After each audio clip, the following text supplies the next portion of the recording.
Сәлеметсіздер ме балалар, бүгін біз қазақ тіл сабағының 34-ші сабақ сөйлемнің дара және күрделі мүшелерімен танысамыз.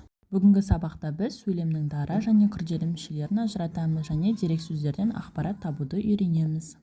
7-ші жаттығу бағананың екі жағындағы сөйлемдерді салыстыра оқып, қарамен жазылған сөйлем мүшелеріне сұрақ қой, не байқадың? Бірінші, Арнұр мұражайға келді. Әли әкесімен отырарға келе жатыр. Бұл жерде Арнұр мұражайға келді деген сөзде келді сөзі баяндауыш бір сөзден құралып тұр. Ал Әли әкесімен отырарға келе жатыр деген сөйлемде келе жатыр екі сөзден құралып тұр. Келесіде кесенеде үлкен тайқазан бар. Кітапхана өте үлкен кітап бар.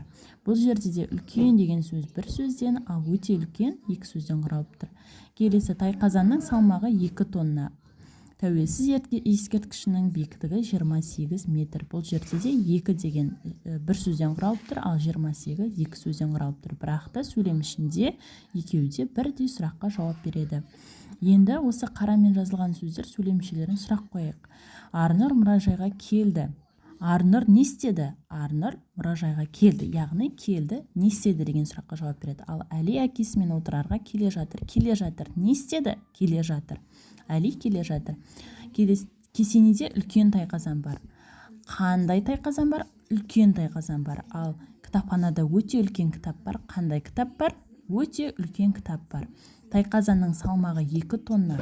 Неше тонна? 2 тонна. Тәуелсіз ескерткішінің биіктігі 28 метр. Неше метр? 28 метр. Яғни бұл жерде бір сөзден құралса да, екі сөзден құралса да, екеуінде бір сұрақ қойылады.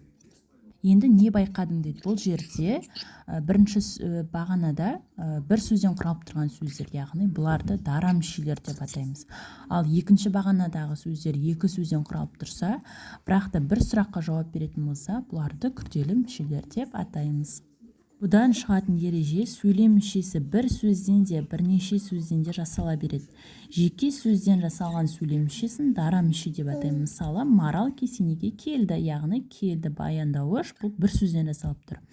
Екі не одан да көп сөзден жасалған сөйлем мүшесін күрделі мүше деп атаймыз. Мысалы, Марал кесенеге келе жатыр. Марал не істеді?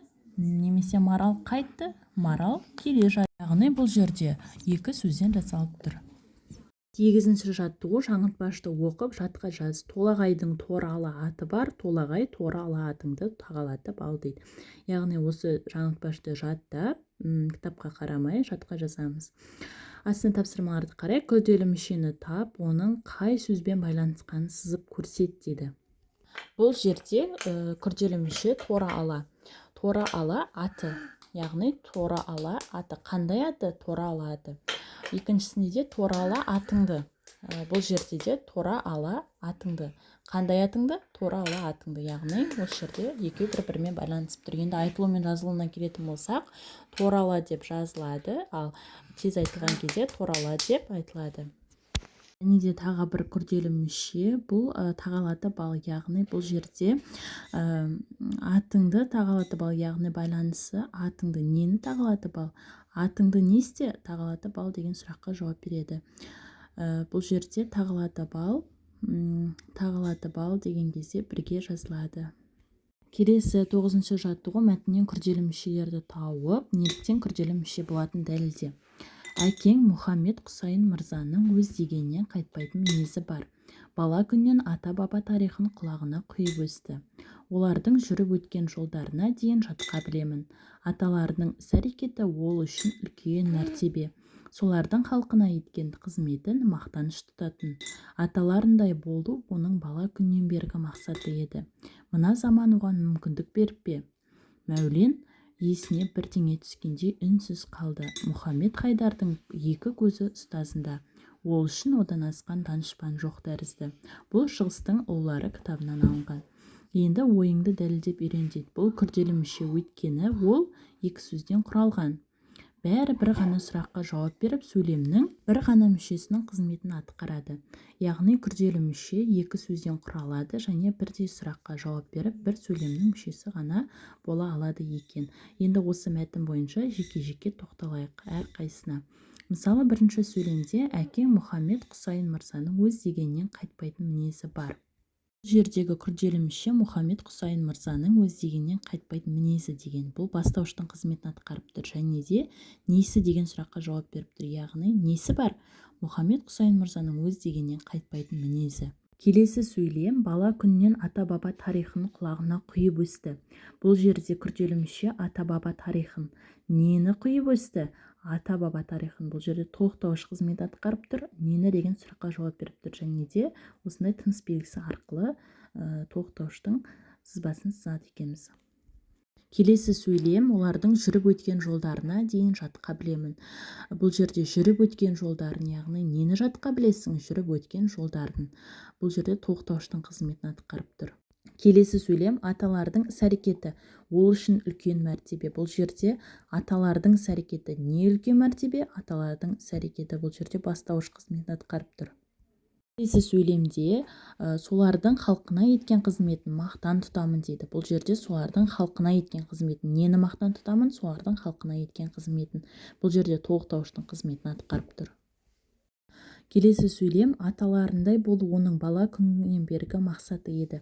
Яғни бұл жерде аталарындай болу бастауыштың қызметін атқарып кім деген сұраққа жауап беріп тұр. Мына заман оған мүмкіндік беріп пе деген сөйлемде жоқ. Келесі мәулен есіне бірдеңе түскенде үнсіз қалды. Жердегі күрделі сөйлем есіне бірдеңе түскенде бұл анықтауыштың қызметін атқарып қалай деген сұраққа жауап береді. Келесі Мұхаммед Хайдардың екі көзі ұстазында. Бұл сөйлемде Мұхаммед Хайдардың екі көзі деген күрделі бастауыш болып келеді және не деген сұраққа жауап береді. Не ұстазында? Мұхаммед Хайдардың екі көзі. Келесі ол үшін одан асқан данышпан жоқ тәрізді. Бұл сөйлемде күрделі мүше жоқ. Дерек көздерден Мұхаммед Хайдар Дулати туралы ақпарат ізде, яғни кітаптардан, газеттерден немесе интернет желілерінен іздейтін боламыз. Мұхаммед Хайдар Дулати 1499-1551 жылдар аралығында өмір сүрген. Туған жері Ташкент маңы, Дулат тайпасы. Атасы хандық әулеттен, әкесі Мұхаммед Құсайын. Кәсібі тарихшы, мемлекет қайраткері, әскери қолбасшы. Белгілі еңбектері тарихи Рашиди, Орталық Азия мен Моңғолстан тарихы, Жаһаннаме, графикалық әдеби дастан. Маңызы қазақ тарихының жазба деректерін қалдырған, тарихи, саяси, мәдени салада үлес қосқан тұлға. Осылай Мұхаммед Хайдар Дулати туралы кішкене шағын мәлімет. Сөйлемдерді көшіріп жаз. Талабы жоқ бала білімнен құр қалады. Ол Құрманғазының Айжан қызын тарта жөнелді. Мұғалім оған түсіндіре бастады. Сәуленің әкесі ұзын бойлы адам еткен. Біздің мектепте 800 оқушы бар. Осы сөйлемдерді көшіріп жазамыз. Сөйлем мүшелерін талда, олардың қайсысы дара, қайсысы күрделі мүше екенін айт. Күрделі мүшелер қай сөз табынан жасалған? Келесі талабы жоқ бала білімнен құр қалады деген сөйлемде талабы жоқ бала күрделі бастауыш болып тұр. Кім деген сұраққа жауап береді? Келесі ол Құрманғазының Айжан қызын тарта жөнелді. Бұл жерде Құрманғазының Айжан қызын кімді тарта жөнелді? Құрманғазының Айжан қызын тоқтауыш қызмет атқарып тұр және тарта жөнелді баяндауыш не істеді деген сұраққа жауап береді. Келесі үшінші мұғалім оған түсіндіре бастады. Не істеді? Баяндауыш болып тұр. Төртінші Сәуленің әкесі ұзын бойлы адам екен. Сәуленің әкесі кім? Бастауыш қызмет атқарып тұр. Ұзын бойлы қандай анықтауыш қызмет атқарып тұр. Келесі бесінші сөйлем біздің мектепте 800 оқушы бар. Біздің мектепте қайда? Анықтауыш қызметін 800 оқушы кімдер бар? 800 оқушы бар. Бастауыш қызметін атқарып тұр. Келесі 11-ші жаттығу суретке қарап сөйлемнің күрделі мүшелерін тауып жаз. Бірінші жылқы бәйгеде озып келді. Байжан сурет салып отыр. Үшінші бақта алма ағашы көп. Төртінші шахматшылар шахмат үйірмесіне жазылды. Бұл жерде күрделі мүшелер озып келді, салып отыр, алма ағашы және шахмат үйірмесіне. Күрделі мүшелер озып келді, салып отыр, алма ағашы шахмат үйірмесіне. Озып келді, не істеді? Озып келді, бұл баяндауыш етістік сөз табынан. Салып отыр, не істеді? Баяндауыш етістік сөз табынан. Алма ағашы не? Бастауыш қызмет атқарып тұр, зат есім сөз табынан. Шахмат үйірмесіне қайда? Тоқтауыштан қызмет атқарып тұр, зат есімнен жасалып тұр. Осымен балалар, біздің сабағымыз аяқталды. Келесі сабақты көру үшін тіркеліп, лайк басып, жазып кетеміз.